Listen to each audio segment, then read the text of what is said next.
Boa tarde a todos, bem-vindos à 13ª Conferência de Valor da APA. Vamos dar seguimento à última sessão do dia. Contamos aqui com a presença na moderação com a minha colega, a doutora Vanessa Nicolau, investigadora na Escola Nacional de Saúde Pública, e vamos contar com 3 palestrantes para falar sobre a co-criação de percursos assistenciais integrados e o papel dos doentes.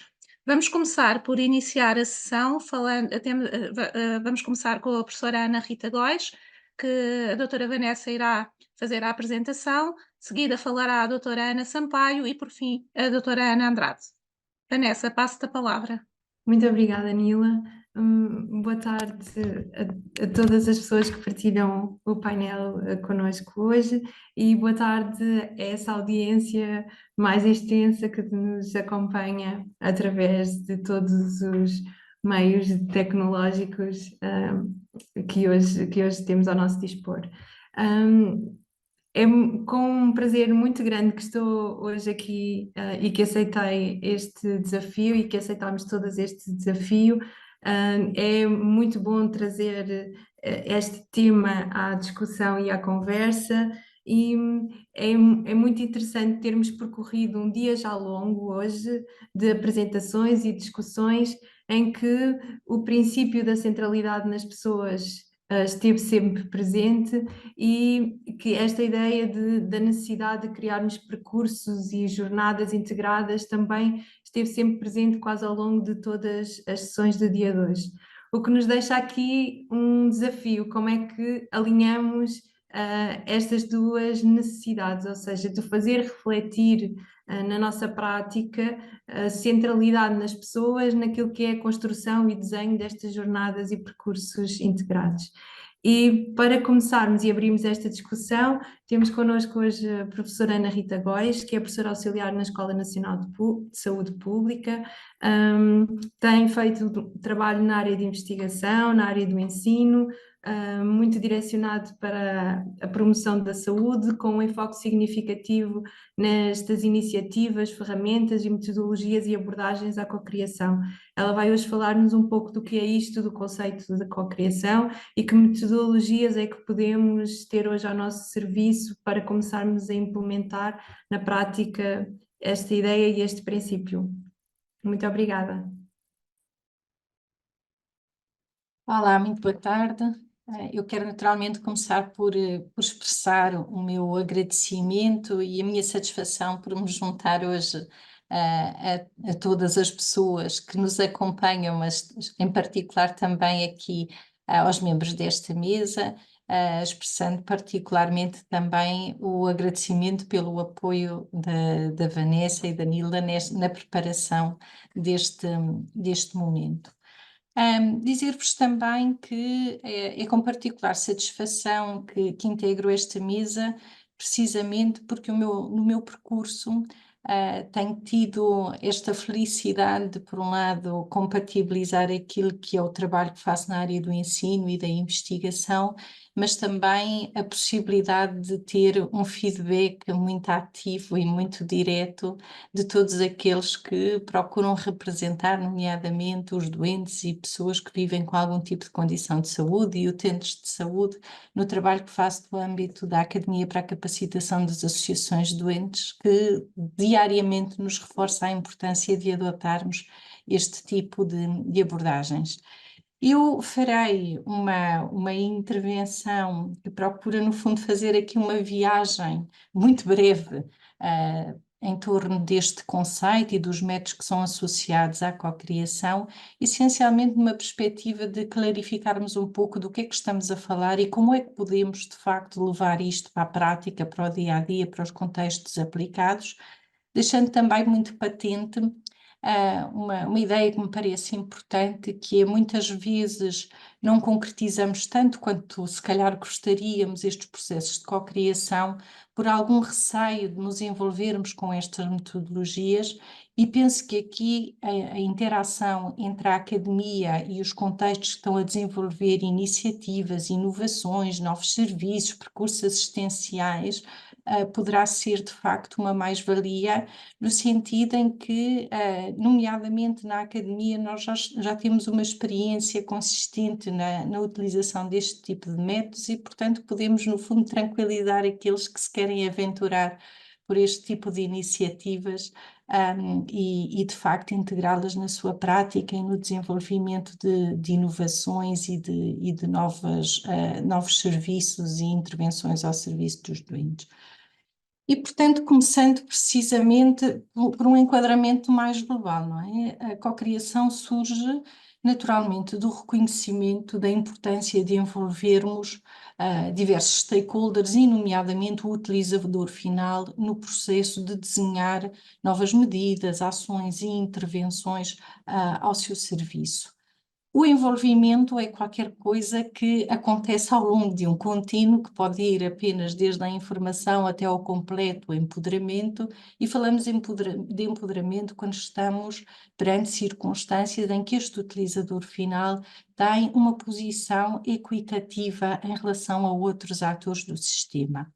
A cocriação não surge necessariamente nesta perspectiva de papel completamente equitativo, mas pelo menos surge claramente muito à direita deste espectro de envolvimento, pelo reconhecimento da importância de um trabalho mais ativo, participativo e equilibrado relativamente ao reconhecimento de diferentes papéis.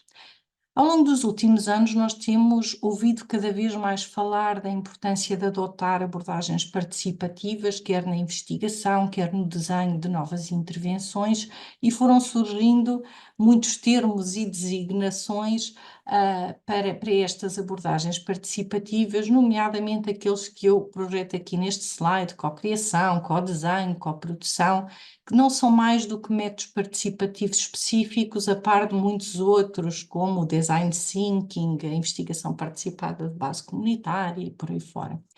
São termos que, no fundo, são decorrentes de diferentes áreas e que depois vão tendo algumas nuances dependendo da área de aplicação.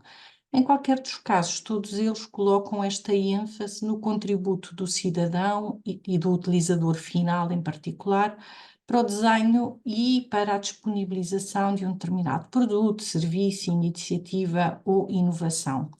Alguns autores têm sugerido que a cocriação será, no fundo, um termo chapéu, um termo mais abrangente para o desenho, implementação e avaliação, que poderá integrar, como é proposto por estes autores, quer métodos de co-desenho, quer métodos de cocriação.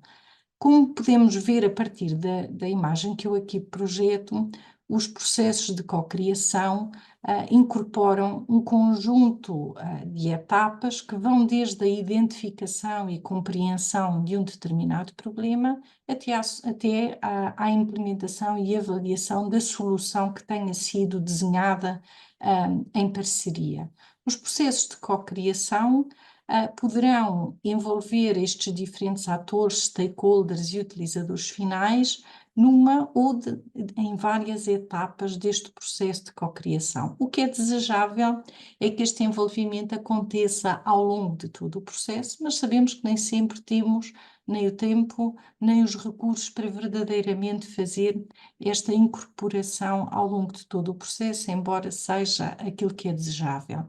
A cocriação é definida como a criação de valor através do envolvimento de stakeholders no processo de compreensão de problemas complexos, desenho e avaliação de soluções que sejam contextualmente relevantes.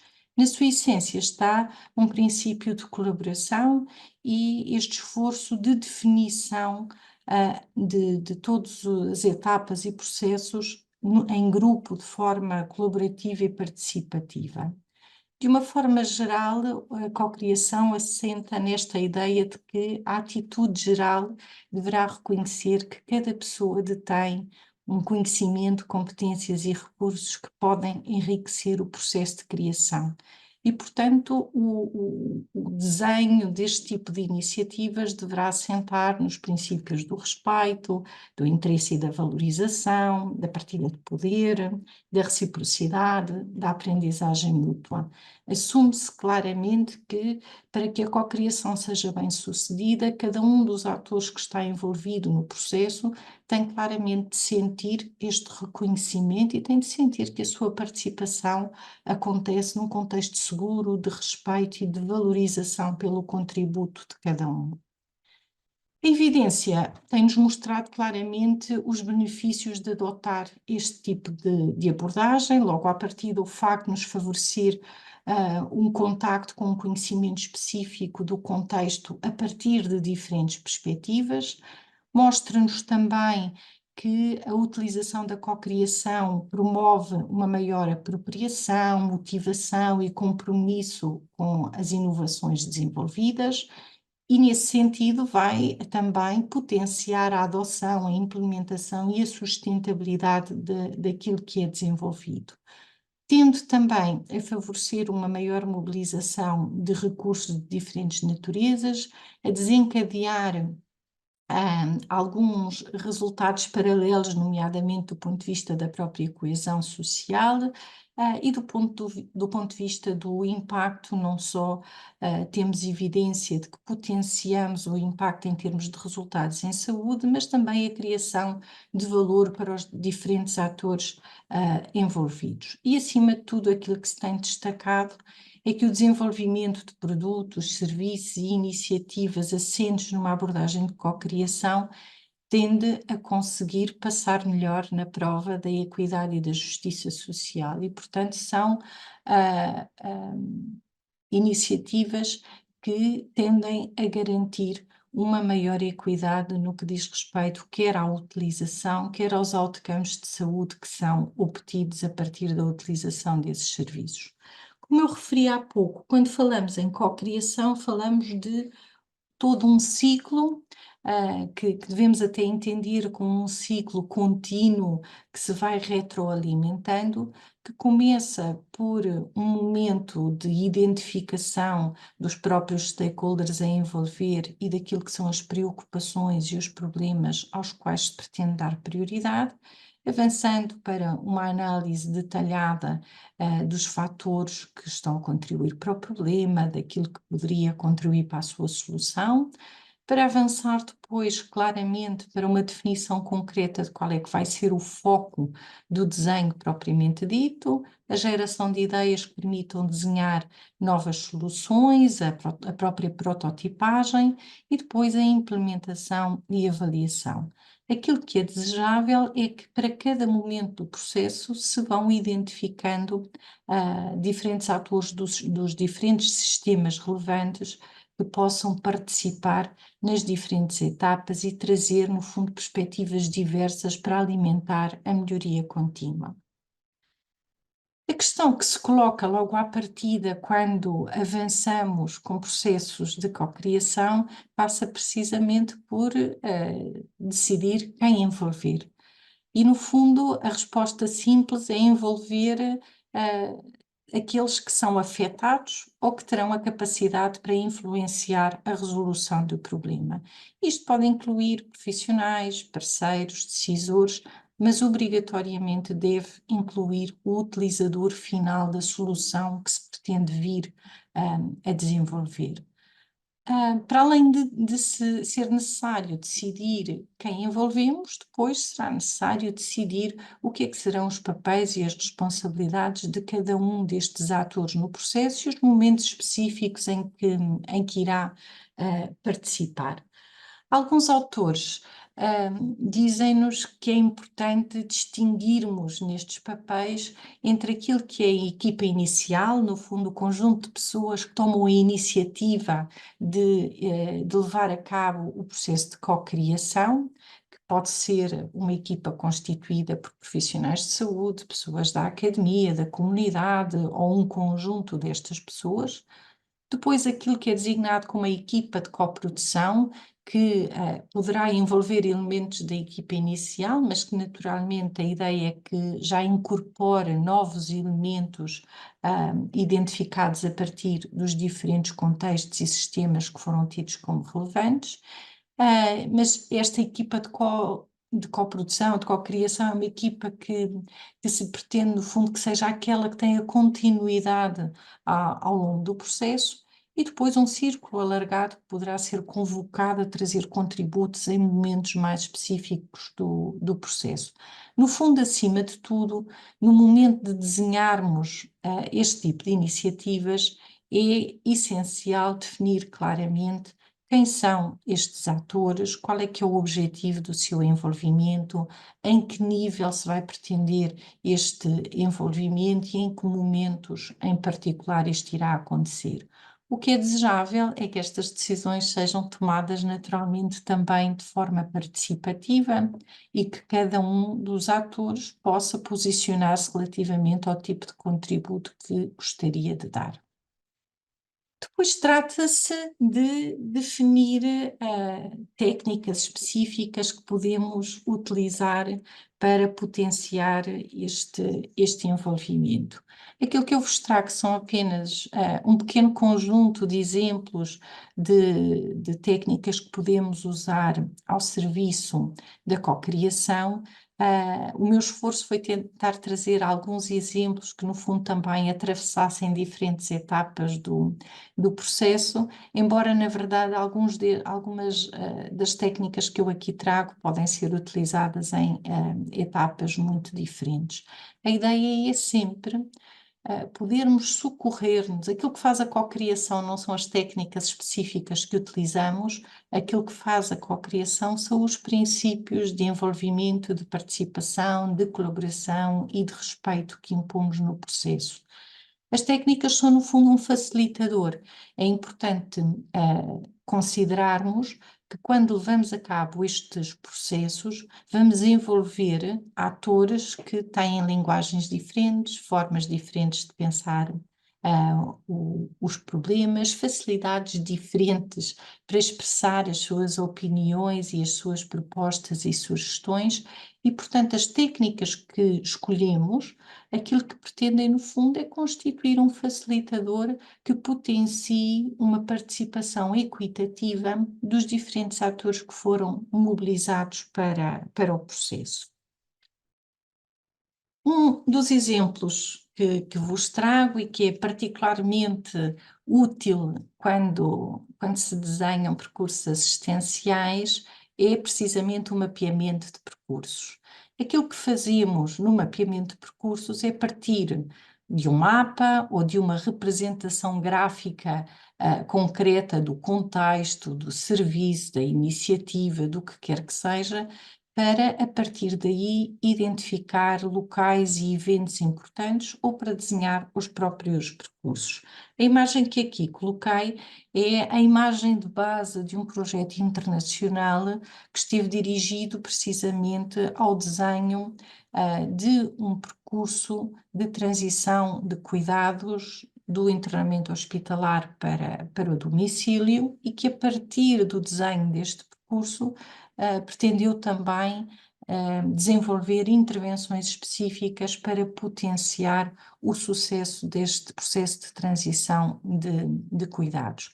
A ideia, no fundo, é, a partir desta representação visual, conseguir-se identificar o que é que está a acontecer, quais são os serviços, quais são as pessoas relevantes ao longo do processo, quais é que são as barreiras que são identificadas pelos diferentes atores, o que é que poderiam ser alternativas para resolver, o que é que falta em relação àquilo que é o percurso que já conhecemos e que é o habitual, sendo que o mapa ou a representação gráfica basicamente servem, no fundo, como um mote para esta conversa e como um elemento de concretização que ajuda a garantir que os participantes estão focados e a pensar em diferentes dimensões daquele contexto que podem ser relevantes para os seus resultados em saúde. E, portanto, no fundo, esta representação gráfica poderá ser uma representação gráfica de um local concreto, de um determinado território, pode ser uma representação gráfica de um serviço, ou pode ser uma representação de um percurso tal como ele existe no momento atual, para que nos permita identificar concretamente em cada momento ao longo do percurso o que é que são desafios, o que é que são barreiras, o que é que são as pessoas ou as medidas que são mais relevantes ou que seriam mais necessárias para melhorar a experiência do indivíduo. Outra técnica que utilizamos muitas vezes, sobretudo quando nos preocupa a possibilidade de não estarmos a conseguir captar todos aqueles que poderiam representar os atores relevantes no processo, porque naturalmente, por muito que nós tentemos ter diversidade na seleção das pessoas que envolvemos, não conseguimos representar cada exemplo de pessoa possível e, portanto, uma das coisas que utilizamos muitas vezes é a criação de personas e, portanto, pedimos aos próprios atores envolvidos no processo que considerem uma pessoa que conhecem, que vive, que lida com o problema que está em análise e que, no fundo, caracterizem quem é que é esta pessoa, que lhe deem um nome, que poderá ser um nome fictício, que descrevam as suas características, as suas preferências, as suas aspirações, as suas necessidades, as suas dificuldades, e depois, a partir desta persona, podemos potenciar a discussão, por exemplo, em torno de um determinado percurso assistencial que está a ser criado. O que é que para esta pessoa seria o aspecto mais válido deste percurso, que desafios é que poderia encontrar ao longo do processo, as pessoas que a acompanham, o que é que sentiriam necessidade e por aí fora. Portanto, no fundo, esta criação de personas pode ser útil quando precisamos de alguma forma de abreviar caminho, por exemplo, e estamos num momento em que não conseguimos ter tempo e recursos para envolver, por exemplo, o utilizador final, mas temos outros atores que conseguem desenvolver estas personas, ou quando temos dados de partida que nos ajudam a desenhar bem diferentes perfis de utentes que estamos a tentar servir e a partir daí criamos, a equipa de coprodução cria estas personas e utiliza isto para a discussão e a partir de perfis de atores específicos podemos pensar quais é que são as necessidades de uma pessoa com estas características, o que é que poderia surtir efeito, o que é que são ideias que poderiam contribuir para melhorar as circunstâncias desta pessoa. Um outro exemplo que vemos cada vez mais a ser utilizado no contexto da saúde pública, nomeadamente, é o PhotoVoice. O PhotoVoice é uma metodologia que tem sido utilizada na investigação, é uma metodologia de investigação visual que basicamente coloca câmaras nas mãos dos participantes para os ajudar a documentar, a refletir e a comunicar preocupações, ao mesmo tempo que estimula e contribui para a mudança social. O PhotoVoice é uma metodologia que é levada a cabo em diferentes etapas, naturalmente irá passar pela recolha de imagens pelos participantes, por um momento de discussão das imagens que foram escolhidas, por um momento de seleção das imagens mais importantes, de atribuição de significados, de identificação dos aspectos mais prementes e, finalmente, é esperado que a etapa final do PhotoVoice seja uma etapa de exposição, de desenvolvimento e de abertura a um público mais geral de uma exposição com as fotografias e com os significados recolhidos a partir deste método, procurando então incentivar mudanças que possam decorrer das perspectivas que foram trazidas a partir das fotografias dos participantes.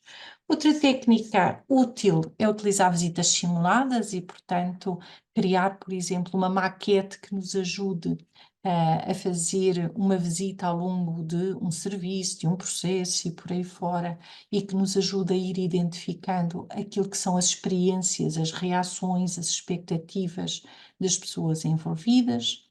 Nas etapas de teste, partindo de protótipos ou partindo de histórias que representem a utilização do novo produto, do novo serviço, aquilo que fazemos é precisamente de confrontar os participantes com situações de utilização do novo produto, do novo percurso, do que quer que seja, e a partir daí isto constituir, no fundo, um mote para a discussão. O que é que as pessoas consideram que aconteceria a seguir, e como é que seriam as reações, e como é que se sentiriam, e por aí fora.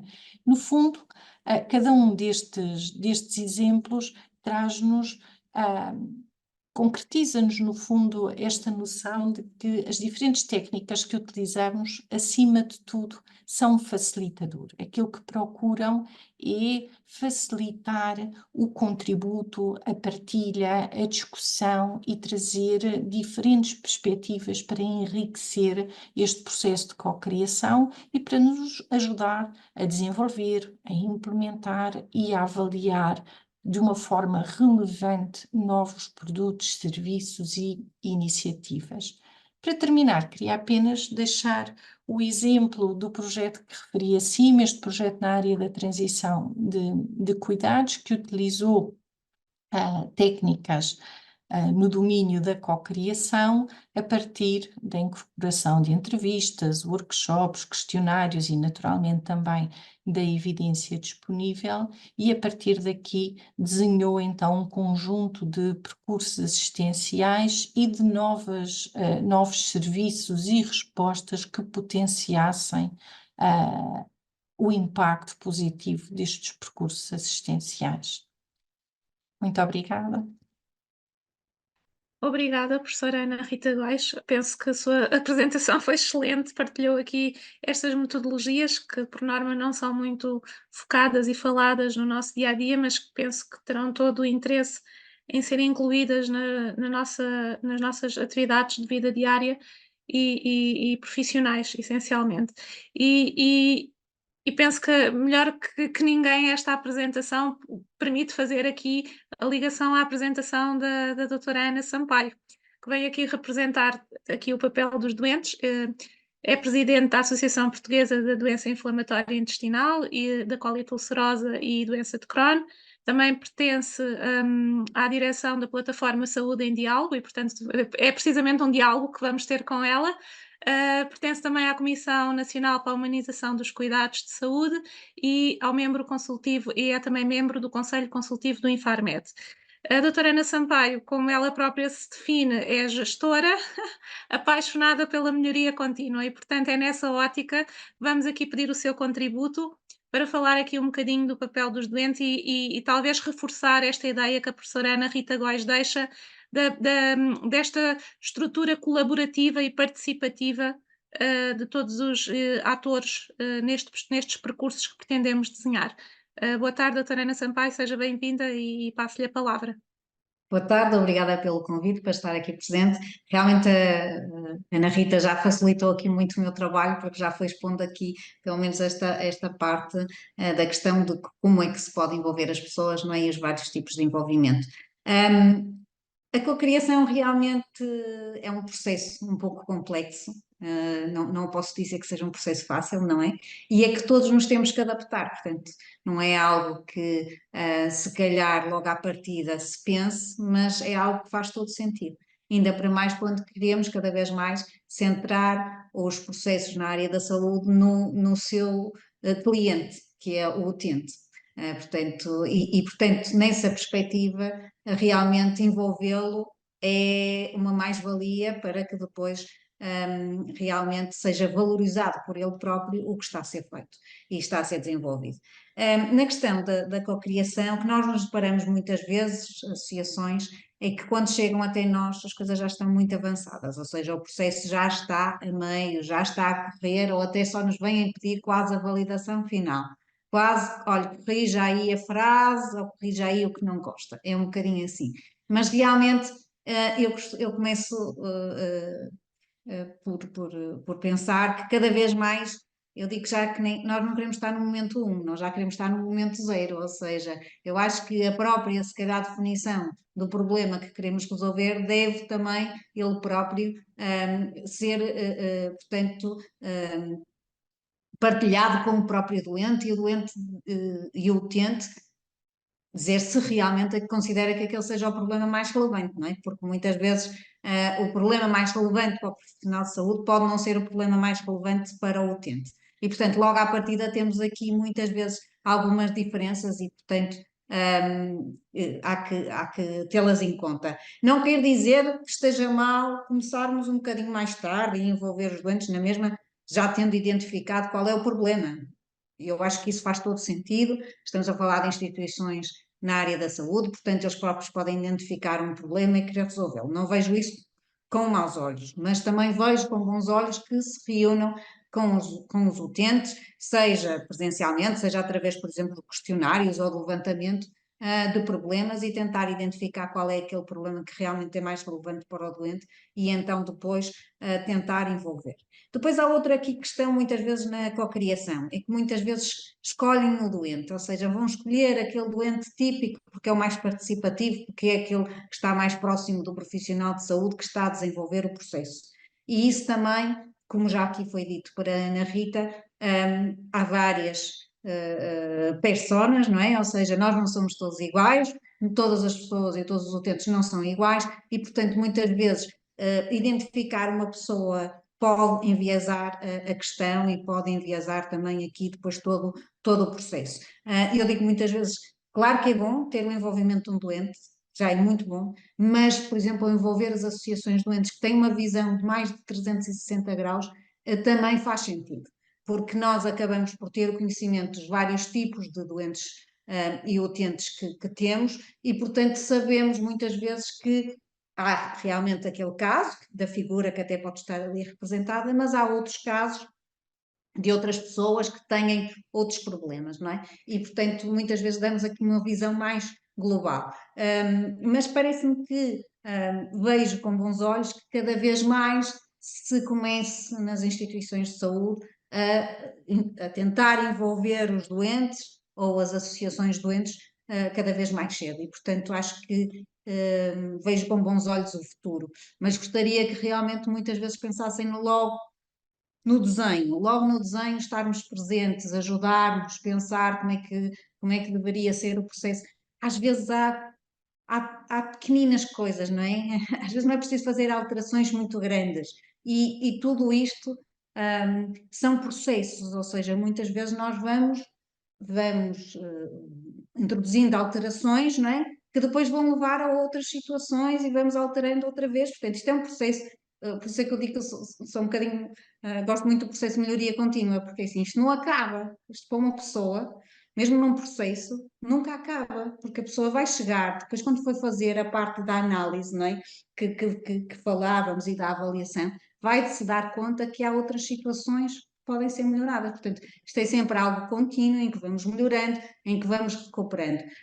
E parece-me que realmente faz todo sentido. E havendo estes métodos que a própria Ana Rita já aqui falou, de poder envolver as pessoas, cada vez podemos contar mais com estas ferramentas, não é, que nos podem auxiliar neste caminho e podem também fazer com que as instituições de saúde cada vez mais tenham, se calhar, vontade de alterar estes processos, mais tendo em conta mais a perspectiva do doente, pronto, para que consigam realmente também elas próprias atingir os objetivos a que se proponham. E eu acho que neste caso também é muito interessante estarmos a falar aqui neste âmbito, não é, de administradores hospitalares, porque para os utentes eles não sabem que existem administradores hospitalares. Eu tenho, lamento muito, mas para o utente existe o profissional de saúde, o enfermeiro e o administrativo que está atrás do balcão. Portanto, também dar a conhecer, acho eu que é muito importante dar a conhecer aos próprios utentes que há pessoas, não é, que estão importadas com estes percursos todos, não é, com esta gestão de como é que é feito o melhor percurso ou o melhor caminho para o doente e o que é que podemos envolver. Portanto, vejo realmente o futuro, agrada-me e acho que cada vez mais podemos aqui, associações de doentes, administradores hospitalares, envolvendo profissionais de saúde, envolvendo a academia, desenvolver aqui um trabalho com grandes vantagens para o utilizador, para o seu utente, para o cliente final, não é? Que serão reconhecidas certamente por cada um dos utentes das vossas instituições. Acho que este era o ponto, pelo menos, que gostaria de deixar aqui a ideia. Muito obrigada, doutora Ana Sampaio, por fazer aqui um pouco esta ponte de como é que as associações que representam os utentes, os utilizadores dos serviços, as pessoas que vivem com doença, apropriam e podem tomar parte desta ideia da cocriação, não é? Desta ideia da participação. E também foi muito interessante ver aqui como é que um ciclo que foi aqui apresentado do percurso de cocriação pode ele próprio estar alinhado com aquilo que é a ideia dos processos de melhoria contínua nas instituições. Portanto, na verdade, cria aqui uma espécie de oportunidade que mesmo que as associações ou os utentes sejam chamados ao processo numa fase já mais avançada, irão entrar certamente já numa fase zero da continuidade do ciclo e de uma evolução destes processos. E esta reflexão não poderia estar completa sem termos aqui a perspectiva das unidades de saúde, a perspectiva dos profissionais que todos os dias também trabalham e se sentem mobilizados para fazer melhor, para se aproximar daquilo que são as necessidades das pessoas, para traduzir de uma forma mais próxima das necessidades aquilo que é o acompanhamento que é feito. E desta forma eu gostaria de apresentar a doutora Ana Andrade, que também amavelmente aceitou este desafio de estar aqui conosco hoje. A doutora Ana Andrade é administradora adjunta do Conselho de Administração para o Hospital Corri Cabral, da Unidade Local de Saúde de São José, e tem neste momento a coordenação e o acompanhamento de dois projetos de criação de percursos assistenciais integrados que nos vai aqui falar um pouco hoje. E a ideia é que possamos olhar como é que os utentes, as associações de doentes, podem de alguma forma entrar nesta metodologia e neste caminho que está a ser feito na unidade. Muito obrigada e o espaço virtual é seu. Olá, muito boa tarde. Em primeiro lugar, quero agradecer à direção da APA pelo convite que me foi dirigido e ter a oportunidade de apresentar um dos muitos projetos que a Unidade Local de Saúde de São José tem vindo a desenvolver nos últimos anos em prol exatamente dos seus doentes. Bom, mas eu antes sequer de vos apresentar este projeto, eu tenho que referir uma questão muito importante. Eu apenas estou a representar uma vasta equipa. Sou apenas um elemento de uma equipa multiprofissional e multidisciplinar de médicos, enfermeiros, assistentes técnicos, radiologistas, oncologistas, psicólogos, nutricionistas, e por isso não poderia deixar de trazer aqui o nome deles todos, não esquecendo os elementos da empresa Uphill que está a colaborar connosco neste projeto. Bom, mas passando à frente, porque o tempo é escasso, a todos os níveis, deixem-me-vos dizer que não vos direi nada de novo, nem nada que ninguém saiba, que efetivamente o cancro é a segunda principal causa de morte em Portugal e que na última década se verificaram muito poucas melhorias ao nível da mortalidade. A verdade é que a incidência estimada de cancro em Portugal é das mais baixas da União Europeia, mas mesmo assim há ainda campo para haver muitas melhorias. Se nós olharmos para os cancros com maior incidência por 100 mil habitantes nas mulheres e nos homens portugueses, verificamos que o cancro coloretal é o segundo maior cancro e nas mulheres a mama surge sempre em primeiro lugar, como também nós todos sabemos. qual é que é a situação na Unidade Local de Saúde de São José? Só para vocês terem uma ideia, nós diagnosticamos ou tratamos uma média, ou cerca de 4.000 casos com patologia oncológica por ano. O caso que eu vos trago aí representa apenas os números em relação ao cancro coloretal e ao cancro da mama nos últimos 5 anos, contando desde 2018 a 2022, e efetivamente ambas as patologias representam cerca de 7%, neste caso as duas em conjunto 14%, mas foi a situação do contexto do país que nos levou a escolher estas duas patologias para desenvolver os projetos do projeto que vos vou falar. Bom, e o que é que nos levou? Eu quase que diria que nós já fizemos já não estamos assim tão distantes daquilo que a Academia defende, por aquilo que a doutora Ana Rita agora apresentou, porque efetivamente nós temos um problema, ou tínhamos um problema que eu acredito que com este projeto consigamos começar a resolver a pouco e pouco. De facto, o contexto da patologia oncológica é um contexto muito complexo, envolve muitos profissionais, envolve muitas especialidades, o volume de doentes é significativo, o impacto que esta doença tem ao nível pessoal e da comunidade é também muito, muito grande, e é uma patologia muito longa, em termos de tempo e em termos de jornada para o doente. Por outro lado, aquilo que nós sentíamos muito era que o facto de nós termos uma unidade local de saúde que tem 8 hospitais, não sei se todos saberão, 8 hospitais dispersos pela cidade de Lisboa, já para não falar dos cuidados de saúde primários que foram integrados desde o dia 1 de janeiro, mas efetivamente nós temos doentes que para tratarem uma das suas patologias precisam dirigir-se a pelo menos 3 hospitais.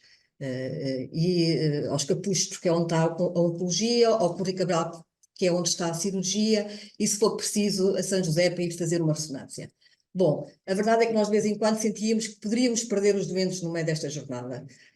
E por outro lado, o facto de nós termos sempre esta noção de que os recursos são finitos, são limitados, não conseguíamos fazer algo que era muito importante para nós, que era um follow-up sistemático de pós-cirurgia e pós-quimioterapia de todos estes nossos doentes. Depois temos ainda um outro problema, mas que eu vos falarei mais à frente, que não vale a pena agora aqui para não me estender muito. Por outro lado, a verdade é que os profissionais de saúde sempre sentiram alguma dificuldade em conseguir ter disponível de forma ágil e simplificada a informação total relativa à jornada de um determinado doente. A verdade é que os médicos ou os enfermeiros ou um profissional de saúde, se quiser saber determinada informação, vai a uma plataforma, se quiser saber outra, vai a outra plataforma, se quiser saber ainda outra, ainda tem que carregar numa terceira, e esta dispersão do histórico do doente em múltiplos sistemas de informação também contribuiu para que nós tivéssemos esta vontade e o nosso Conselho de Administração nos tivesse desafiado para este projeto. A dificuldade em obter o estado dos meios complementares, a existência de consultas por vezes realizadas sem ter os resultados ainda, a informação não é fácil, e por outro lado também a informação que nós disponibilizamos ao doente por vezes é repetida, é dada por diversas, há um folheto aqui, há outro folheto ali, e também foi uma das situações que nos levou a pensar seriamente neste projeto. Por outro lado, um bocadinho associado a tudo isto que eu vos disse, está o desperdício de tempo por duplicação ou realização de tarefas de pouco valor acrescentado, digamos assim, em termos de cuidados de saúde para os profissionais. Bom, então no fundo o que é que nós pensamos na identificação destes problemas? Que de um percurso sinuoso, de um percurso que nem sempre é linear, de um percurso que implica que o doente passe por diversas especialidades, de um percurso em que a informação não está centralizada, em que não é monitorizada, quisemos passar para um percurso em que, de facto, de forma fácil, ágil, rápida, num único ecrã, os profissionais de saúde tivessem acesso a toda a informação do doente que estão a seguir e que estão a tratar. Como é que nós decidimos fazer isso? Exatamente com o apoio da Uphill, desenvolver um sistema automatizado de gestão de doentes que suporta a decisão. No fundo, estamos a falar de quê? Estamos a falar de uma plataforma digital que traduz e dá visibilidade a todo o percurso deste doente com patologia oncológica, desde o diagnóstico ao seguimento, com o progresso até ao follow-up final. É uma jornada que nós consideramos que neste momento começa a ficar de forma mais segura, estruturada, sistematizada, organizada e, desculpem a modéstia, mas é a primeira vez que em Portugal se faz uma jornada completa, ou seja, e uma jornada completa, uma digitalização de uma jornada completa por parte dos profissionais de saúde, porque foram os profissionais de saúde que efetivamente fizeram isto. As fases do projeto. Nós arrancámos com este projeto em finais de 2022, estamos em 24, mas a verdade é que foram meses de intenso trabalho com os profissionais, e vocês dizem e perguntam, mas até agora só falou dos profissionais, ainda não falou dos doentes, onde é que entram aqui os doentes? Os doentes é o centro do nosso problema, não é? O que nós queremos e que nós sentíamos é que, efetivamente, provavelmente não estávamos a fazer tudo o que poderíamos fazer para que estes doentes, que já têm uma carga psicológica enorme, façam uma doença deste teor, ainda se sentissem por vezes perdidos, ainda se sentissem por vezes mal acompanhados, ainda se sentissem por vezes que, efetivamente, não lhes estávamos a dar a devida atenção e o devido acompanhamento. E por isso já lá chego. Prometo que já lá chego. Bom, mas dizia-vos eu, então, isto foi um processo longo, muitas reuniões com todos os profissionais envolvidos nestas jornadas, como eu vos disse, a cirurgia geral, a oncologia, a radiologia, a psicologia, o serviço social, a nutrição, enfim, os administradores hospitalares, obviamente, e os assistentes técnicos, todas as pessoas que estavam envolvidas neste projeto. O projeto arrancou em agosto, mas antes disso, o que é que nós fizemos? Uma coisa que a doutora Ana Rita Góes falou logo no início, que era o mapeamento. O que é que nós fizemos? O mapeamento do percurso. Aquilo que eu vos mostro neste ecrã é apenas uma pequenina parte daquilo que é o mapeamento total da jornada. Se vocês imaginarem esta pequenina página e imaginarem 6 folhas A3, mesmo assim eu acho que o mapeamento desta jornada não fica completa, porque ela efetivamente é uma jornada complexa e devo-vos dizer que passados 8 meses do arranque deste projeto, ela neste momento vai entrar em retificações e melhorias e correções. O que é que nós já temos neste momento? Uma plataforma digital, em que num único ecrã, como vocês podem ver neste que têm aí à vossa frente, temos, obviamente que os números que aqui estão são nomes de teste, não há aqui nomes de doentes, mas efetivamente qualquer profissional neste momento que tenha perfil de acesso a esta plataforma, nomeadamente os profissionais que intervêm no tratamento dos doentes com cancro da mama e com cancro coloretal, têm acesso à listagem completa e integral de todos os doentes que foram diagnosticados com esta patologia.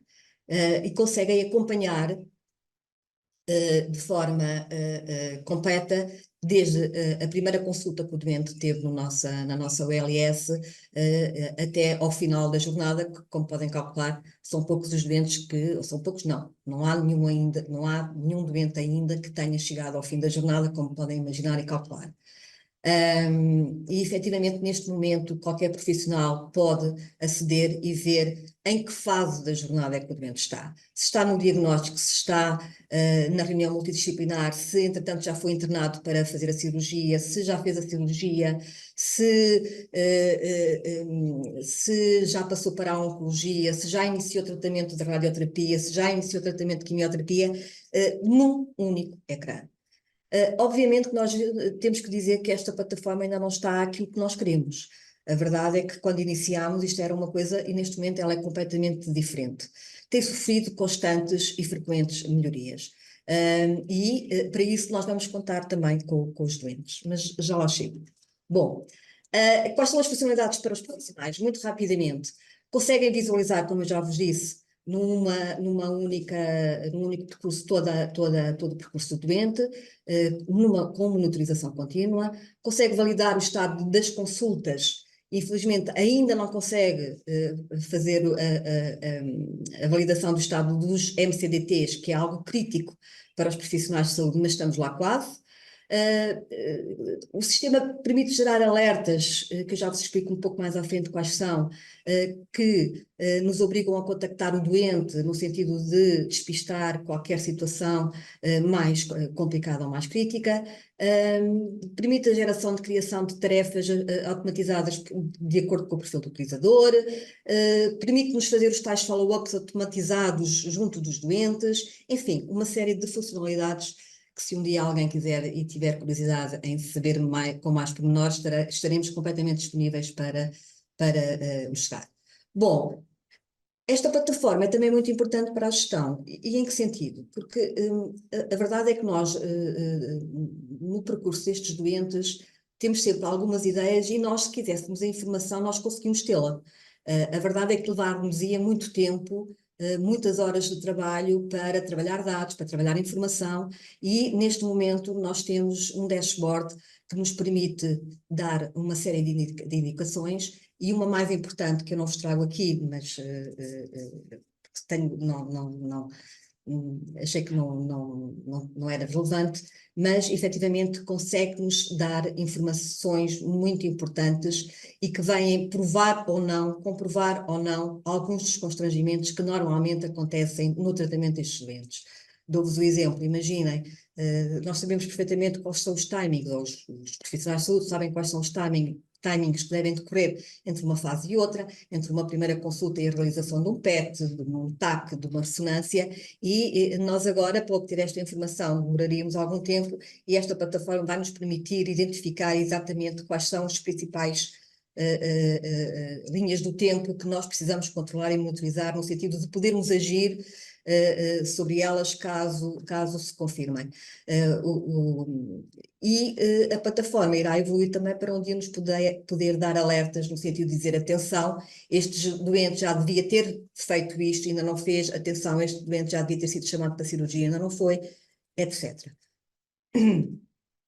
Estes são dados reais, que aqueles que eu vos trago aqui. Nós neste momento já temos dentro da plataforma, integrados na plataforma, cerca de quase 900 doentes, entre as duas jornadas, a jornada da mama e a jornada da coloretal. Temos 54 profissionais que utilizam frequentemente esta plataforma e temos comunicações enviadas para os doentes, que já vos falo um bocadinho mais à frente. Estes são dados da patologia coloretal, trago apenas aqui só para mera informação.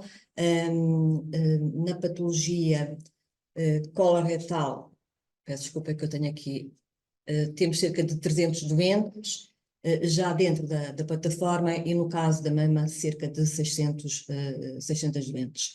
Bom, e agora centrando-me naquilo que efetivamente nos trouxe aqui e para o qual eu recebi o convite, como é que os doentes entram aqui?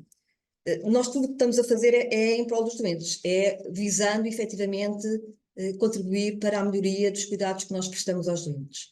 E então consideramos que também era importante estabelecermos comunicação com eles. Em que sentido? Em dois grandes momentos. Um deles já está ativo, já está a funcionar, o outro ainda não. Neste momento, os nossos doentes que estão integrados nesta plataforma recebem 3 contactos automatizados, digamos assim, por parte da plataforma, da ILI. Recebem 3 questionários. O primeiro questionário de follow-up após a cirurgia, difere no caso do cancro da coloretal para o cancro da mama, mas ao final deste tempo que vocês aqui veem, o doente recebe um contacto pelo telefone ou um contacto por e-mail, no sentido de responder a um questionário. A verdade é que nós temos uma equipa de enfermagem que infelizmente trabalham muito, mas não conseguem fazer tudo, e o follow-up sistemático destes doentes não era feito. Nós não temos profissionais suficientes para ligar a todos os doentes 48 horas depois ou 10 dias depois, após a cirurgia, para sabermos como é que estavam e avaliar a sintomatologia pós-cirurgia. Neste momento, todos os nossos doentes recebem este contacto e são convidados a responder a um questionário.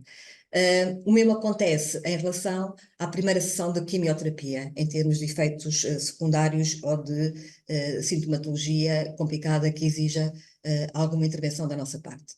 neste momento todos recebem, através de SMS, se forem, perguntam, mas temos uma população muito idosa. Ao terceiro envio, caso não haja resposta, o doente recebe um contacto por telefone automatizado. A taxa de resposta que nós temos é muito elevada, e estes questionários acabam por gerar alertas de acordo com o algoritmo que foi definido pelos profissionais de saúde. Os questionários foram feitos pelos profissionais de saúde, o algoritmo de geração de alertas foi definido pelos profissionais de saúde e, caso surjam esses alertas, a equipa de enfermagem, quer da cirurgia, quer da oncologia, contacta o doente no sentido de validar aquilo que se passa, no sentido de evitar eventuais reinternamentos, eventuais idas à urgência, etc. Temos aqui um terceiro questionário que tem a ver com a radioterapia, porque penso que nem todos saberão, mas nós de facto não temos radioterapia na Unidade Local de Saúde de São José, nós recorremos ao IPO de Lisboa nesse sentido, e quando nós referenciamos os nossos doentes para o IPO de Lisboa, acabamos por perder um bocadinho onde é que eles andam e quando é que começam o tratamento, e passamos a ter essa informação. Ao final de X tempo, depois de serem referenciados para a IPO, nós contactamos, o sistema contacta automaticamente o doente no sentido de saber se já iniciou o tratamento, se não iniciou e quando é que é previsto a terminar, no sentido de nós darmos continuidade ao tratamento aqui no hospital. Por fim, temos um portal de informação para o doente que está em desenvolvimento, mas que neste momento nós, de facto, precisamos da participação dos doentes. Porque se eles até agora foram participantes um bocadinho passivos, eu dou-vos um exemplo: o questionário de avaliação de follow-up cirúrgico já foi alterado pelo feedback que nós recebemos dos doentes em relação a uma das perguntas que era feita, que os doentes não percebiam muito bem, ainda que nós tenhamos feito um esforço no sentido de simplificar a informação e o modo como as perguntas eram feitas. Mas de facto estamos naquela fase em que precisamos de facto integrar a participação dos doentes. Como? Validar se os meios de comunicação que nós estamos a utilizar, do SMS, do e-mail, do contacto telefónico, estão a atingir os objetivos, estão a ser eficazes ou não. Perceber se os questionários efetivamente de follow-up que estamos a fazer são importantes ou não são importantes para eles, se temos que alterar alguma pergunta, se temos que incluir alguma questão. Mais importante é a validação deste portal de informação, porque se de facto nós falamos da participação dos doentes, se falamos de empoderamento dos doentes, se falamos de capacitação dos doentes, é bom que eles tenham acesso a informação fiável, a informação credível, a informação que nós todos conhecemos o Dr. Google, todos vão ao Dr. Google e nem sempre o Dr. Google tem a informação mais correta e mais fiável. Para isso vamos precisar de facto de contar com os nossos doentes para que nos digam efetivamente, se pudessem ter acesso a este portal de informação, qual é a informação que querem, sobre quê, quando é que a querem, se é toda junta, se é em fases diferentes da jornada. Contamos não só com os doentes, obviamente, que já estão dentro da plataforma, porque já foram utilizadores da plataforma, mas quem sabe, se não aceitamos um desafio de alguma associação de doentes, como a doutora Ana Sampaio diz, que são de facto muito importantes no sentido de contribuírem e colaborarem connosco no desenvolvimento destes projetos e de nós encontrarmos aqui outras oportunidades de melhoria. Quando me foi feito este convite, também me foi pedido que eu falasse um bocadinho sobre os desafios da participação dos doentes nestes projetos. Ou seja, nós que estamos no terreno, que estamos nos hospitais, que lidamos diariamente com os doentes, que tentamos fazer o nosso melhor, o que é que de facto tem impedido, digamos assim, ou não tem permitido que nós sejamos muito mais ativos e muito mais proativos na recolha da colaboração, digamos assim, dos nossos doentes. Um bocadinho aqui junto da minha equipa, estivemos a pensar um bocadinho e pensámos exatamente quais poderiam ser esses desafios. Bom, no sentido de alterar esta situação. Melhorar a cultura institucional e organizacional, de facto, até hoje, e poderei dizer que em 90% dos serviços estão organizados de acordo com aquilo que os profissionais acham que os doentes precisam, não de acordo com aquilo que efetivamente os doentes precisam, porque nós muitas vezes não sabemos bem. Nós achamos que sabemos o que é que eles querem. Pode não ser sempre assim. E é essa provavelmente, essa mudança organizacional, essa mudança da cultura institucional tem que ocorrer. Por outro lado, outro desafio é atenuar as diferenças das perspectivas e do conhecimento que todos nós, que uns e outros têm, porque efetivamente há que conciliar, a doutora Ana Sampaio disse muito bem, nós podemos escolher os doentes que nos são mais próximos, que nós profissionais já conhecemos pelo nome. Eu vou à minha consulta externa de oncologia e os meus assistentes técnicos conhecem os doentes todos pelo nome. Não precisam apresentar cartão, já sabem quem são. Mas de facto, nós precisamos aproximar e conciliar aquilo que uns e outros entendem e tentar encontrar um padrão, digamos assim. Diminuir as barreiras de comunicação. A verdade é que os profissionais utilizam uma linguagem muito técnica, não é? E é um desafio nós simplificarmos a informação que nós damos para os doentes e é um desafio também nós diversificarmos, digamos assim, os canais de comunicação que utilizamos quando contactamos com os doentes. E naturalmente nós temos que combater a resistência que existe à mudança. Ela é institucional, digamos assim, acontece, é uma realidade que nós não podemos negar.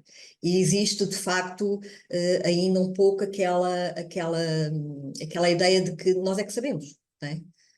Nós é que somos profissionais de saúde, nós é que sabemos o que é melhor para o doente, nós é que sabemos, e é difícil aceitar que, de facto, o doente, por vezes é difícil aceitar que o doente tem direito e às vezes até tem capacidade para tomar decisões sobre si próprio, sobre aquilo que lhe está a ser proposto e sobre aquilo que lhe está a ser dito. Finalmente, qual é que é provavelmente também um grande desafio? Porque eu estava a pensar um pouco e estava a ouvir a Ana Rita Góes sobre as técnicas que podiam ser utilizadas e eu pensei assim, meu Deus, eu por acaso aquela criação de personas acho muito interessante, as visitas simuladas acho muito interessante, mas eu depois olho para a minha agenda e falo com os profissionais e digo assim, ok, quando é que eu vou ter tempo para fazer isto? Mas como é que eu faço isto? E no fundo, nós profissionais de saúde, além de não estarmos propriamente formatados ou formados, digamos assim, para utilizar estas técnicas, para saber como é que vamos e por onde é que vamos e como é que começamos e como é que podemos fazer, o tempo também é muito escasso. O tempo para nós desenvolvemos tudo aquilo que toda a gente ouve, falta de recursos na saúde, falta de profissionais, e isso não é completamente utópico, é uma realidade. Bom, quase a terminar, não quero adiantar muito mais. Em resumo e em conclusão, esta jornada clínica digital que nós estamos a desenvolver aqui na Unidade Local de Saúde de São José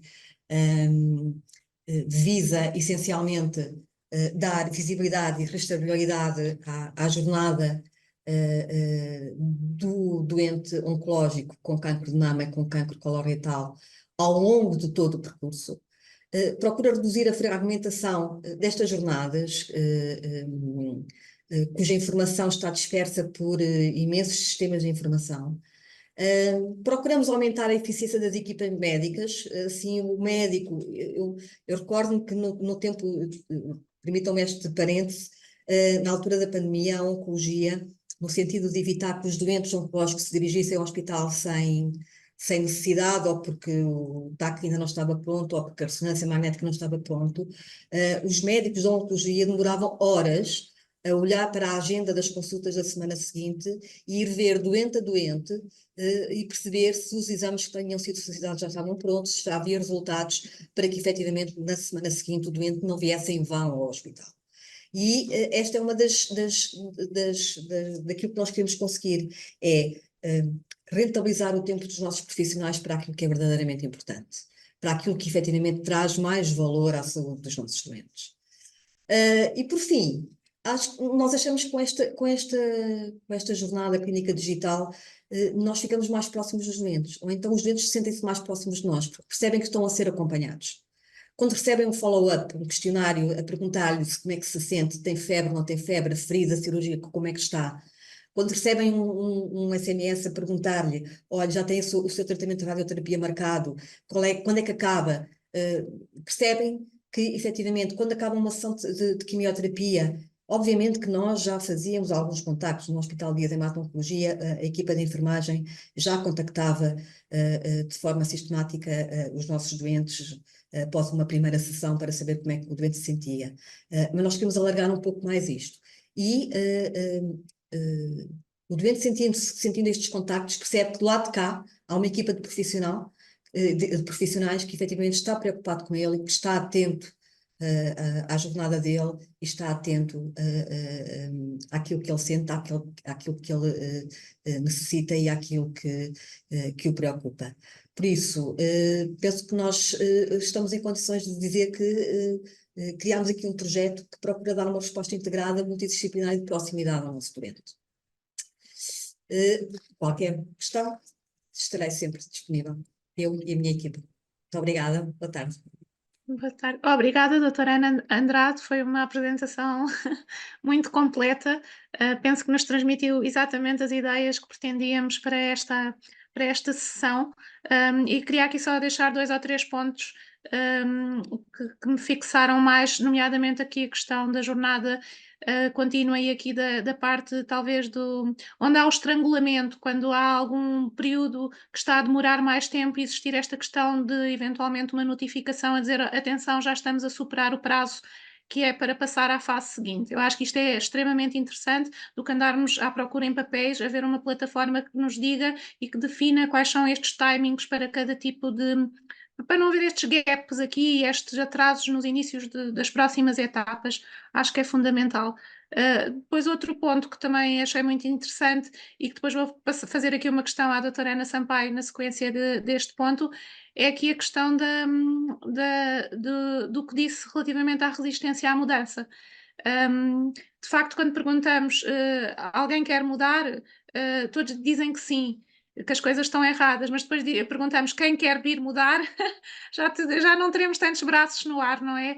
E eu acho que é isto que é preciso neste momento, esta perspectiva colaborativa e também de inclusão dos profissionais de saúde e também dos doentes e das pessoas que vivem com a doença, mas eu acho que este ponto que focou essencialmente desta questão relacionada com a resistência de nem todas as pessoas estarem disponíveis, tem que haver aqui uma mudança desta cultura e também tentar perceber e estimular os profissionais quando não estão tão disponíveis para a mudança. E nesse sentido, queria questionar aqui a doutora Ana Sampaio, se ela estivesse no papel oposto de administradora hospitalar, o que é que ela nesta fase nos daria de dicas? O que é que viria implementar assim que acho que não está assim tão bem?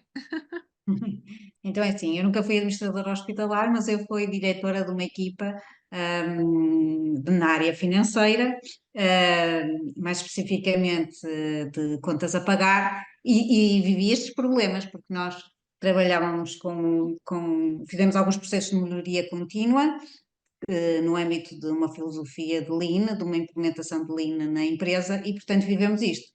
O que é que nós temos que pensar? Primeiro é identificar quais são aquelas pessoas que querem mesmo mudar. Nós sabemos que há resistência, mas há resistência em todo lado, não é só nos hospitais. Portanto, qualquer empresa, qualquer setor, há resistentes às mudanças. O que nós temos que fazer é ao contrário, é identificar aqueles que querem avançar. E é pegar nessas pessoas e dizer, então, vamos avançar. E o que acontece é que muitas vezes essas pessoas avançando trazem outros atrás. Vai haver sempre aqueles que nós chamamos os velhos do restelo, não se preocupem, vai sempre. Mas têm o seu papel muito interessante muitas vezes, porque eles próprios vão questionar alguns partes do processo que às vezes nós não nos debruçamos sobre eles.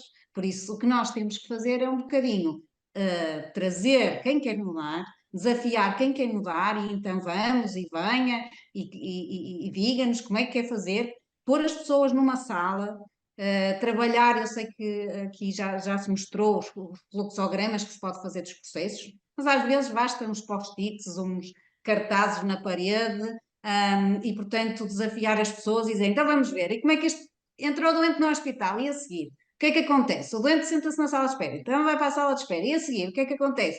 Tem a primeira consulta, muito bem, quem é que o atende antes da consulta? É administrativa. E vamos começando assim o processo, e portanto, tendo pessoas diferentes numa sala de diferentes áreas, consegues fazer isto. E depois é muito útil, muitas vezes, ter pessoas que não estão no processo. Então, ter alguém de fora que olha para aquilo e diz assim, olha, eu não estou a perceber nada, mas porquê é que esta pessoa está aqui? O que é que esta pessoa faz no processo? E porquê é que este processo demora tanto tempo? Portanto, é sempre bom termos aquelas pessoas também de fora, entusiastas destes processos de melhoria, que nos vão dando indicações sobre como é que o processo está a passar. Relativamente aos doentes e às associações doentes, como eles são a pessoa que passa pelo percurso, é muito bom integrá-los para que eles próprios possam dizer: não, não, vocês estão-se a esquecer. Porque eu, antes de entrar no hospital e ir para a sala de espera, por exemplo, eu tenho que conseguir subir uma rampa, imaginem, ou que subir não sei quantas escadas, e eu tenho dificuldade em subir as escadas. Portanto, há processos que se identificam pelo caminho que vão sendo relevantes. Eu posso vos dizer, por exemplo, na área da doença inflamatória do intestino, uma vez ficaram os administradores hospitalares muito acharam estranho o que eu estava a dizer, porque estava a dizer que das coisas mais importantes são as casas de banho e a limpeza das casas de banho. Por isso, às vezes, no hospital, há fatores externos, não é, que estão no processo e que são identificados os doentes como fatores essenciais.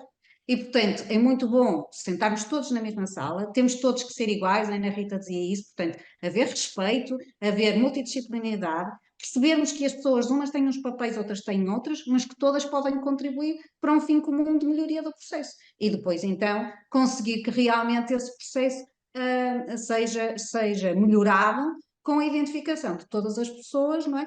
E também ouvindo cada um deles e percebendo qual é o papel e a resolutividade, porque muitas vezes, também a doutora Ana Andrade também acho que falou nisso, há muitos desperdícios, portanto, há muita coisa que se pode eliminar pelo processo. Eu posso vos dizer, eu já fiz processos Lean, já tive uma equipa de 17 pessoas, em que no final eu só precisei de 12. O processo era igual, eu fiz exatamente o mesmo trabalho, até fazia mais, entretanto tinha integrado outros clientes. A única questão foi que nós identificamos realmente tarefas que se faziam que eram desperdício. E isso há sempre, por mais que muitas vezes, e já me aconteceu, ir ter com, por exemplo, com profissionais de saúde e desafiá-los, olha, não quer fazer um projeto no âmbito da melhoria do percurso, por exemplo, do doente com doença inflamatória do intestino. E dizerem-me assim, ai não, esse percurso já está muito melhorado, já não há nada mais a melhorar. E eu digo, bem, o que é que eu vou fazer se a pessoa não está disponível para melhorar? É difícil, mas há sempre melhorias, como eu vos dizia desde o início, a melhoria é um ato contínuo. E quando nós começamos a melhorar, isto é um bocado viciante, que a pessoa começa a identificar que melhorou aqui, que teve resultados, então depois quer melhorar noutros sítios para ter resultados, porque é assim, isto dá mesmo resultados. E as pessoas chegam no final e veem que realmente, para as duas partes, tanto para os profissionais de saúde mais satisfeitos, muitas vezes com tarefas mais relaxadas e com um stress diminuído, não é? E por outro lado, por ter uns clientes ou uns utentes mais sorridentes, não é? E que se sentem mais acompanhados. Portanto, isto é um win-win. Só temos é que realmente acreditar que estes processos chegam lá e que somos capazes de os elaborar. E lá está, escolher identificar aquelas pessoas que estão interessadas em modificar. As outras vão vir por arrasto. É um bocadinho isso que eu penso. Foi É isso que eu isso. notei, pelo menos, que aconteceu. Obrigada, doutora Ana Sampaio. Eu há uns tempos tive um professor que me disse que havia, nesta sequência das pessoas, temos que aproveitar todos os perfis das pessoas, não é? Há pessoas que realmente estão despertas para a mudança e outras que não.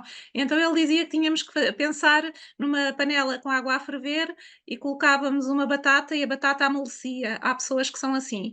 Podíamos pôr uma pedra, mas a pedra nunca muda e, portanto, são aquelas pessoas mais resistentes. E depois existe o ovo que se transforma, não é? E então temos que tentar adaptar as tarefas ao perfil de cada pessoa. E, portanto, nesse sentido, é isso. Podemos ter vários tipos de pessoas e temos que tentar ajustar ao que é efetivamente o que a pessoa está disponível para fazer.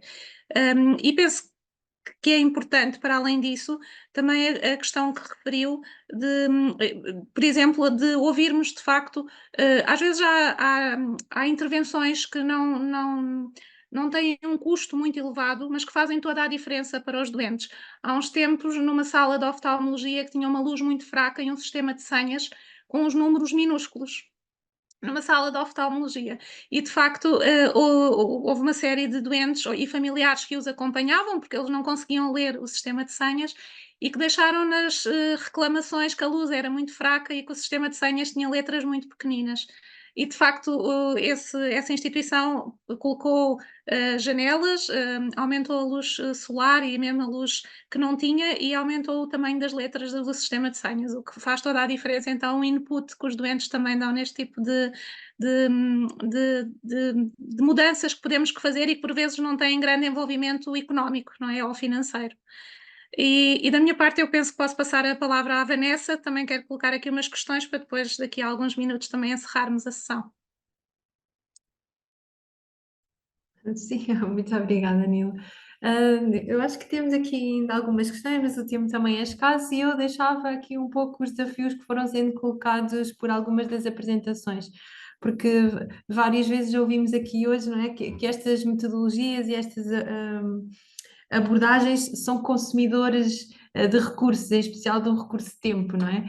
E colocava aqui um pouco o desafio até à professora Ana Rita Góes, se neste caso poderia ter aqui algum conselho ou que papel é que a academia podia aqui desempenhar neste sentido, de podermos olhar para estas metodologias, ou o papel da academia no sentido de reduzir este tempo que pode ser aparentemente um consumo que não está disponível para muitos dos profissionais de saúde assumirem, e que estratégias é que poderiam ser aqui usadas nesse sentido e como é que a academia podia contribuir aqui para este processo?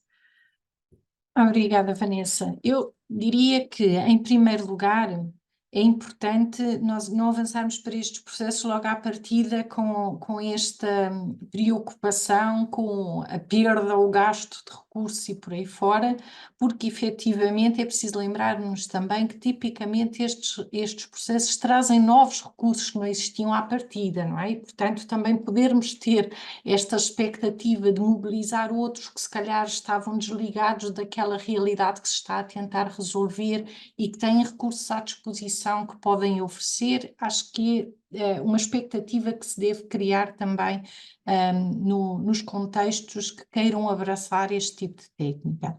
Depois, naturalmente, aqui defendendo a minha dama, a academia está naturalmente muito interessada e muito disponível para trabalhar em parceria com as instituições. E, nomeadamente, naturalmente que o nosso trabalho aí é muitas vezes um trabalho quase de back-office, não é? De desenhar os processos, de preparar momentos de interação, de os podermos eventualmente conduzir quando se entende que até é importante ser alguém de fora que possa fazer a dinamização ou a moderação. E, sobretudo, há uma coisa que habitualmente preocupa muito os profissionais, é depois tratar a informação que resulta destes momentos de interação, não é? Porque efetivamente isso consome algum tempo e do lado da academia há muito interesse, muita vontade para podermos também trabalhar em parceria e termos estes contributos, quer em termos de design, quer em termos de análise de informação e preparação até depois de materiais para devolver informação e retroalimentar todo o processo. E, portanto, uma das minhas sugestões é precisamente que consigamos cada vez mais fazer uma aproximação entre os contextos aplicados e a academia, sobretudo quando estamos a falar de instituições académicas que estão particularmente vocacionadas e têm uma apetência particular, nomeadamente para os contextos da saúde, e, portanto, não estamos a falar de académicos que não têm a mínima ideia do que é uma instituição ou um serviço de saúde e os desafios que lá acontecem e que vão propor coisas que não são minimamente viáveis e aplicáveis. E, portanto, eu diria que também neste tipo de parceria é claramente uma situação win-win, porque nós queremos testar as técnicas, nós queremos produzir conhecimento com a utilização destas técnicas e, ao mesmo tempo, disponibilizamos nestas parcerias os recursos e o know-how que também já temos na aplicação destes instrumentos e tudo isso. E já agora fazia aqui uma batota, Vanessa, e aproveitava o facto de me ter dado a palavra para acrescentar um aspecto àquilo que a Ana Sampaio estava a dizer há pouco, em que falava do aproveitarmos aqueles que são os early adopters, não é? Portanto, aqueles que estão naturalmente disponíveis para a inovação e por aí fora, mas também deixar aqui uma mensagem dar o benefício da dúvida. Eu penso que os profissionais que têm a oportunidade de participar nestes processos conseguem perceber ao vivo e a cores o valor que é possível construir a partir daqui.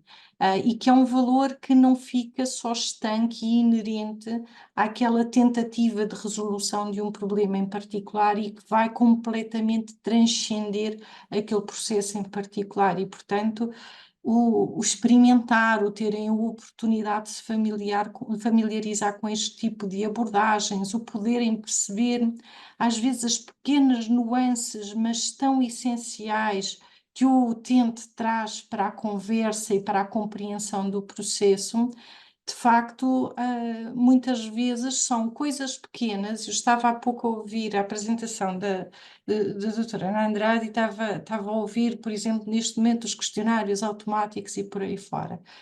Se calhar, se conversarmos com os utentes, eles vão identificar que, eventualmente, há uma ou outra pergunta que pode ser ali colocada que vai sinalizar uma necessidade de uma resposta que nem sequer foi imaginada pelo profissional quando esteve a desenvolver aqueles instrumentos e aqueles algoritmos e por aí fora, não é? E na verdade, não vamos estar a sobrecarregar com mais uma interação ou qualquer coisa desta natureza, mas vamos estar a aproveitar qualquer coisa que já foi identificado pelos profissionais como essencial para responder também a necessidades que são perspectivadas pelos utentes. E às vezes são nuances tão pequeninas que podem fazer toda a diferença.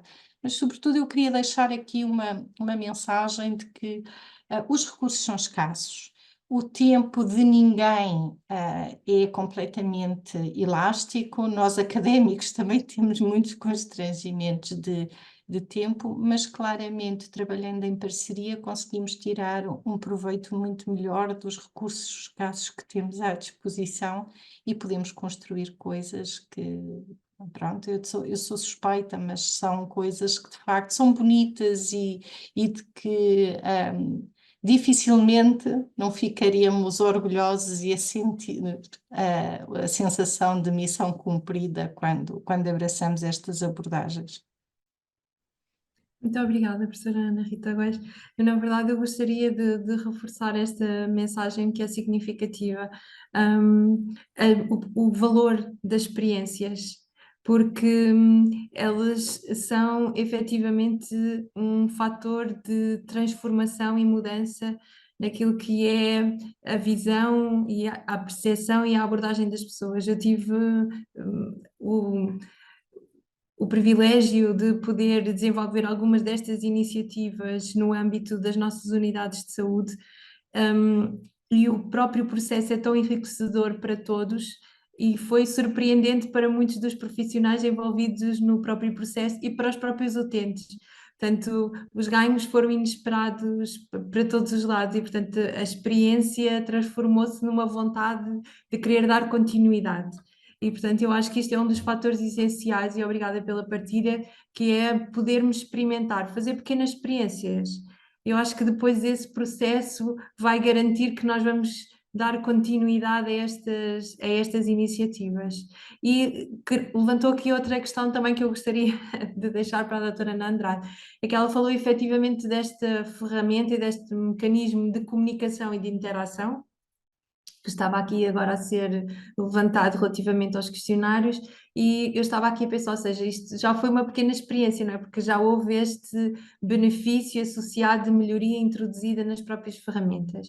E a questão que também ia deixar-lhe era qual era a oportunidade que via nesta ferramenta que já existe para que ela possa ser um veículo de um trabalho mais estruturado de articulação e até de recolha do contributo dos utilizadores da própria ferramenta de uma forma mais estruturada para a melhoria da mesma, do processo, e, portanto, que espaço é que via para esta oportunidade?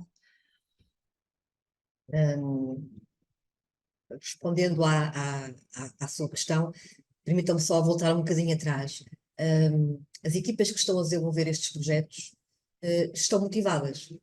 A resistência a que eu me referia é um bocadinho a resistência de em relação aos doentes poderem eles próprios definir os nossos modelos de trabalho, digamos assim, a maneira como nós nos organizamos, como nós nos estruturamos.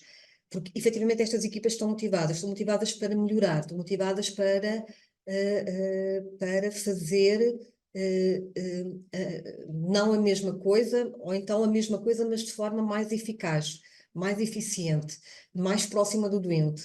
E quando me pergunta como é que eu vejo a possibilidade de tornar estes questionários, esta forma de comunicação com os doentes de uma forma mais estruturada, eu muito sinceramente acredito que o nosso futuro tem que seguir por aí. Eu acho que já não há volta a dar. Eu acho que os profissionais cada vez mais estão conscientes de que a participação ativa dos doentes é importante, é relevante, é necessária e é desejada. Porque um doente que esteja capacitado para compreender aquilo que o profissional de saúde está a dizer, compreender aquilo que o profissional de saúde está a pedir, é meio caminho andado para que efetivamente os resultados que nós queremos alcançar sejam conseguidos.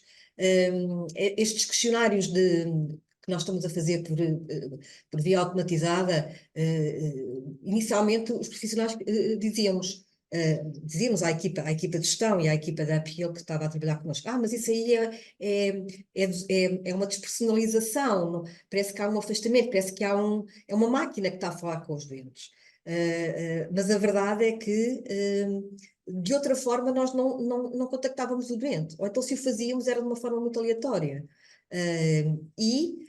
Cada vez mais nós temos uma população mais tecnológica, não é? Toda a gente tem um telemóvel agora, poderemos dizer assim, mas nós temos uma população muito envelhecida. Sim, mas a população muito envelhecida também tem um neto, tem um sobrinho, tem alguém que efetivamente ajuda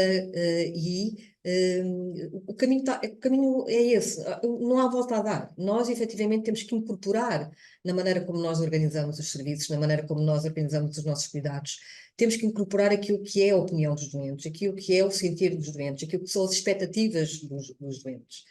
De outra forma, nós iremos continuar de costas voltadas e ganhamos muito pouco. E há exemplos, há provas, há experiências, há estudos, há investigação que mostram que efetivamente o doente que esteja verdadeiramente envolvido no seu tratamento, no seu diagnóstico, no percurso que acaba por fazer dentro dos hospitais, tem ganhos acrescidos. E os profissionais têm consciência disso. Agora, voltamos, os recursos são escassos e nem sempre, às vezes, os sistemas de informação ajudam, os sistemas de comunicação ajudam. Mas acredito que sinceramente que o nosso caminho passa por aí e a Unidade Local de Saúde de São José é essa aposta que está a fazer, cada vez mais no sentido de facilitar a vida e as condições de trabalho dos profissionais e de abrir as portas, digamos assim, à participação ativa por parte dos doentes. Este projeto é um exemplo disso.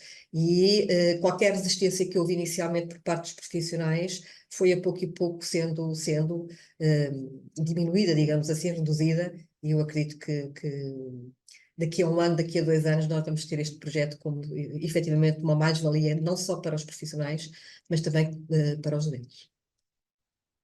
Muito obrigada, doutora Ana Andrade. Já temos aqui uma indicação de que temos de terminar a nossa conversa, infelizmente. Gostaria, em nome da APA, de agradecer a todos e a todas, neste caso, e eu gostaria só de encerrar dizendo que eu hoje ouvi uma frase muito interessante numa das primeiras sessões, foi uma reflexão final que foi feita pelo professor Taveira Gomes, que dizia que temos que pensar as unidades de saúde de outra maneira, e temos que pensar os percursos a partir das pessoas. Eu acho que foi muito interessante a sessão de hoje porque nós encerramos esta sessão a pensar no como, ou seja, como é que transformamos esta frase numa realidade de todos os dias nas nossas instituições. Acho que ficaram aqui pistas muito interessantes para podermos percorrer esse caminho. Espero que esta seja uma primeira de muitas conversas e muitas reflexões no futuro. Muito grata a todos e espero que possamos ter contribuído para inspirar muitas iniciativas nas unidades de saúde. Muito obrigada. Nila, não sei se Obrigada. queres. Não, obrigada, Vanessa. Agradecer também pela sessão, foi uma sessão muito profícua e tenho a certeza que ficam aqui ideias que poderão ser replicadas e certamente vamos ouvir falar delas no futuro. Acho que sim. Muito obrigada a todas.